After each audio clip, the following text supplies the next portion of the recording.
تو سب سے پہلے اس کے نیچے کا حصہ صاف کر دیں، اور اس کے بعد میں شرمگاہ کو قاعدے سے دھوئیں، جس طرح ہم لوگ غسل جنابت میں دھوتے ہیں، جو طریقہ ہے بالکل وہی طریقہ ہے، بس ہم لوگ اس کو سمجھیں گے قاعدے سے۔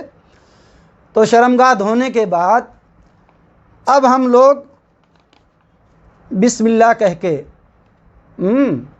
اور شروع کریں گے بالکل غسل جنابت کی ہی طرح۔ تو ہم لوگ پہلے کیا کریں گے؟ ہاتھ دھوئیں گے، ٹھیک ہے، شرمگاہ دھو لیے، پھر اپنے ہاتھ دھو لیں تھوڑا سا، اس کے بعد میں اب ہم بسم اللہ کریں اور اس کے بعد میں شروع کریں جس طرح ہم لوگ وضو کرتے ہیں، بالکل پورا اسی طرح کریں گے۔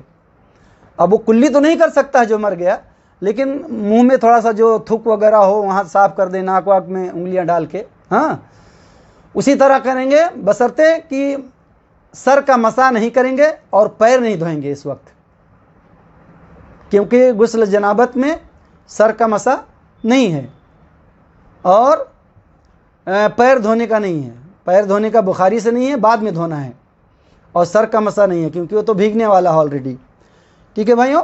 تو اس طرح ہم لوگ شروع کریں گے۔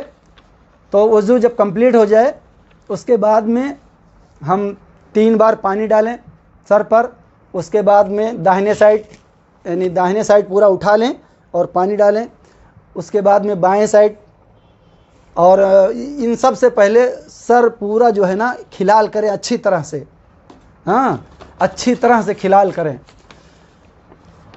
اس کے بعد میں آخر میں پیر میں پانی ڈال دیں گے۔ اور آئیے دیکھتے ہیں آگے کہ کس طرح اور ہم نہلائیں گے، کتنی بار پانی لیں گے اور کیا کیا طریقہ ہے۔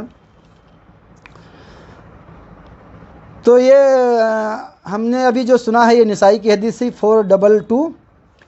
آئیے ایک اور دیکھیں گے، بخاری کی حدیث 1253 میں رسول اللہ صلی اللہ علیہ وسلم نے فرمایا، یعنی میت کو نہلانے کے لیے کتنی پانی ہونی چاہیے، وہ آپ صلی اللہ علیہ وسلم نے بخاری میں اس میں مطلب امام بخاری اس حدیث کو لے کے آئے ہیں۔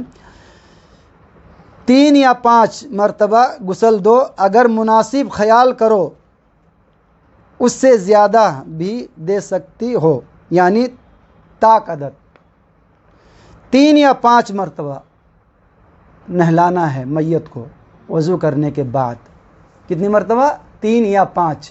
اور آپ صلی اللہ علیہ وسلم نے کہا کہ اگر مناسب سمجھتے ہو، یعنی اگر یہ ہو کہ نہیں صاف ہوا ابھی برابر میت، تو اس سے زیادہ بھی اور نہلا سکتے ہو، لیکن عدد طاق ہو، ٹھیک ہے، جیسے 3، 5، 7 اس طرح۔ آئیے دوسری حدیث دیکھیں گے، بخاری کی 1253 میں، بیر کے پتے ملا لو، اگر پتے میسر نہ ہو تو صابن وغیرہ استعمال کر لو۔ یعنی پانی جب ہم ابالیں تو اس میں بیر کے پتے جو ہے نا،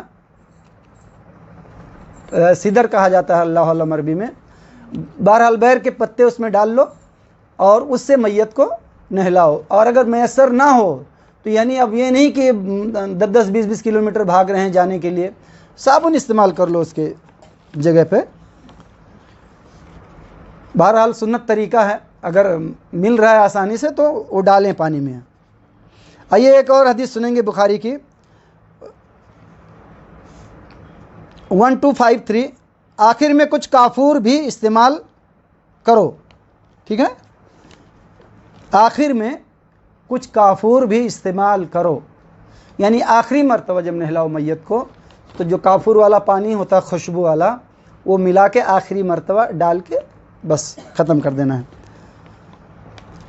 آئیے ایک حدیث اور دیکھیں گے انشاءاللہ ہم لوگ، بخاری کی ہے 1263 میں پلس 1260 میں، عورت کے 3 چوٹیاں بنائیں اور پیچھے ڈال دیا جائے۔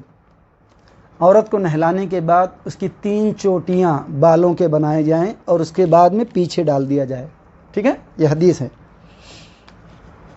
مردوں کا تو ایسا کوئی مسئلہ ہی نہیں ہے، بس یہ ہے کہ اچھی طرح سے، اور یعنی مرد ہو یا عورت، اچھی طرح سے بالوں میں پورا یعنی پانی جذب ہو جائے، اچھی طرح سے دھونا، جس طرح غسل جنابت یا حیض کے اس میں نہاتے ہیں۔ آئیے اور حدیث دیکھیں گے انشاءاللہ آگے، بخاری کی ہے 1259 میں، غسل 3 یا 5 یا 7 بار اور اگر مناسب، یعنی 7 بار کا اس حدیث میں عدد ہے، 3 5 7 بار، اور اگر مناسب خیال کرو تو اس سے بھی زیادہ بار غسل دو. یعنی اگر بہت زیادہ گندگی ہے، یعنی نہیں تصفی نہیں ہو رہی ہے، یعنی اطمینان نہیں ہو رہا، تو اور نہلا سکتے، لیکن طاق ہو. ٹھیک ہے. آئیے ایک حدیث اور دیکھیں گے بخاری کی 1260 میں. عورت کے بال کھولیں، انہیں دھویا جائے اچھے سے، یعنی عورت کی چوٹی وغیرہ ہو اس کو اچھی طرح سے دھویا جائے، کھول کے پوری. آئیے ایک حدیث اور دیکھیں گے انشاءاللہ، ہم لوگ سنیں گے اس کو. ابن ماجہ کی ہے 1464، ابو داؤد 3141. شوہر بیوی کو غسل دے سکتا ہے اور بیوی شوہر کو غسل دے سکتی ہے. ٹھیک ہے. یعنی بہتر ہے اگر بیوی زندہ ہے اور شوہر کا انتقال ہو گیا ہے تو وہی غسل دے، اور اگر شوہر زندہ ہے بیوی کا انتقال ہو جائے تو وہی غسل دے. یعنی اس میں اتنی حکمت ہے کہ اگر کوئی اور دے تو تھوڑا سا شرم یا کچھ اڑچن لگتا ہے نہلانے میں، شرمگاہ وغیرہ پہ ہاتھ ڈالنے سے عورتیں کو ہی غسل دے گی. لیکن اگر شوہر ہے تو شوہر غسل دے بیوی کو، اور اگر شوہر کا انتقال ہو گیا تو بیوی دے، کیونکہ اس میں کوئی یہ نہیں ہوتا ہے حیا یا کچھ اس طرح کا کوئی اڑچن نہیں آتا ہے. اس میں بہت حکمت ہے.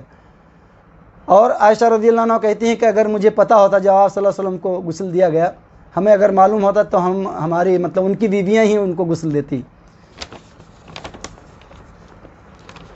آئیے اور حدیث سنیں گے انشاءاللہ. بخاری کی ہے 1241 میں. جس کا کوئی قریبی دوست عزیز فوت ہو جائے تو میت کو بوسہ دینا جائز ہے.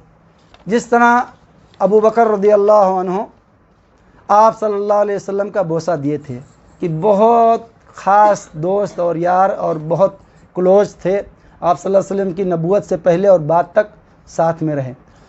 تو ابو بکر رضی اللہ عنہ نے آپ صلی اللہ علیہ وسلم کا چہرے کا بوسہ دیا، یعنی کھول کے، جیسا اگر کفن بندھا ہو تو اپنا قریبی کھول کے بوسہ دے سکتا ہے.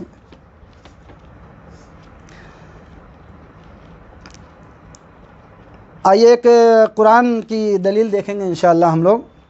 میت اگر غسل دینے لائق نہ ہو تو تیمم کرا دے. میت اگر جل گئی ہو یا اگر الگ الگ ٹکڑے ہو گئے ہوں تو تیمم کرا دیا جائے.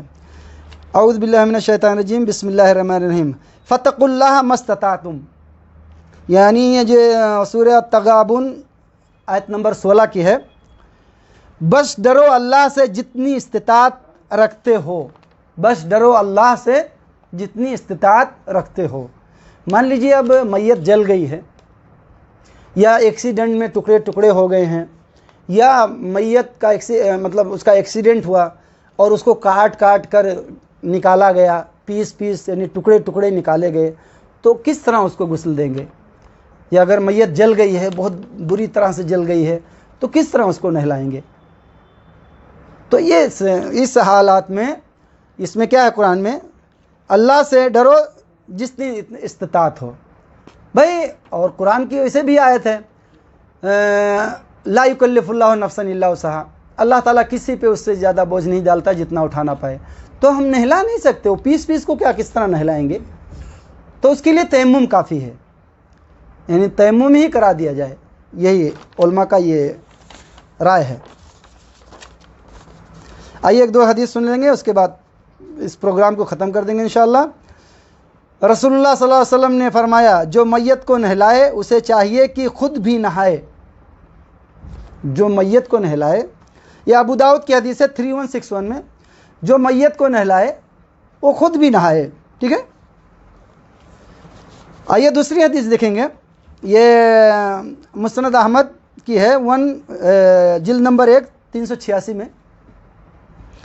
اس میں ہے کہ لیس علیکم فی میتکم غسل اذا غسلتموہ فإن میتکم لیس بنجس فحسبکم ان تغسلوا ایدیکم. یعنی اس میں ہے کہ تمہاری میت نجس نہیں ہے، تمہارے لیے ہاتھ ہی دھونا کافی ہے. ٹھیک ہے. یعنی ان دونوں کے حدیث کو ملانے کے بعد یہ پتہ چلتا ہے کہ جو میت کو غسل دے وہ چاہے تو نہا لے اور چاہے تو صرف ہاتھ دھو لے، لیکن اگر وضو ہے تو وضو ٹوٹ جائے گا، وضو تو اس کو دوبارہ کرنا ہے۔ اگر وضو کی حالت میں وہ میت کو نہلا رہا ہے تو وضو دوبارہ کرے گا۔ اور بھائیوں، میت کو نہلانے کے ٹائم جس طرح ہمیں غسل جنابت میں یہ ہے کہ یعنی پہلے تو شرمگاہ دھو لیں، بعد میں وضو کرائیں، تو جب وضو کرانا شروع کریں تب شرمگاہ پہ ہاتھ نہ جائے، کیونکہ دو حدیثیں ہیں، ایک کہہ رہی کہ وہ تمہارے جسم کا ایک ٹکڑا ہے شرمگاہ، اور دوسری حدیث کہہ رہی ہے من مس ذکر فلیتودع، یعنی جو شرمگاہ کو چھوئے وہ وضو کرے دوبارہ۔ تو ہمیں چاہیے کہ غسل جنابت میں بھی اور میت کو غسل دینے کے وقت شرمگاہ اس کا پہلے قاعدے سے دھو لیں، وضو کرانے کے بعد میت کے شرمگاہ پہ ہاتھ نہ جائے، اس کا اہتمام رکھیں۔ ورنہ کچھ علماء یہ کہتے ہیں کہ دوبارہ وضو کرایا جائے اس کو، کچھ کہتے ہیں کہ نہیں چل جائے گا، تو بہتر یہ ہے کہ اگر دوبارہ وضو کرایا جائے، کیونکہ من مس ذکر فلیتودع، جس نے اپنا ذکر چھوا بلا کپڑے کا وہ وضو کرے۔ تو ہم اس سب چیز کا اہتمام کریں گے، اور جب بھی ہماری کوئی قریبی یا باپ ماں کوئی بھی مر جائے، اور دفن کرنے میں اور جنازہ پڑھنے میں نہلانے میں سب میں جلدی کرنا ہے، بہت جلدی کرنا ہے۔ تو بھائیو، اس سے اگر کسی کے پاس اونچی حدیث ہے تو اپنا عمل کر لیں، میری بھی اصلاح کر دیں، کیونکہ حدیث اور قرآن کی روشنی میں جو تھا میں آپ لوگوں کو بتایا ہوں، کبھی کبھی لاپرواہی ہو جاتی ہے حدیث اور قرآن کی دلیل میں۔ تو میرا یہی ہے کہ مطلب جہاں تک کوشش کرتا ہوں اچھے سے اچھا عنوان لے کے آتا ہوں، تاکہ اور حدیثیں لے کے آتا ہوں تاکہ کچھ غلط فہمی نہ ہو، اور جتنے میں نے حوالہ دیے ہیں میں اپنے تقریر میں یعنی اسکرین پہ ڈال دیتا ہوں۔ سبحانک اللہم بحمدک اشہد ان لا الہ الا انت استغفرک و اتوب الیک۔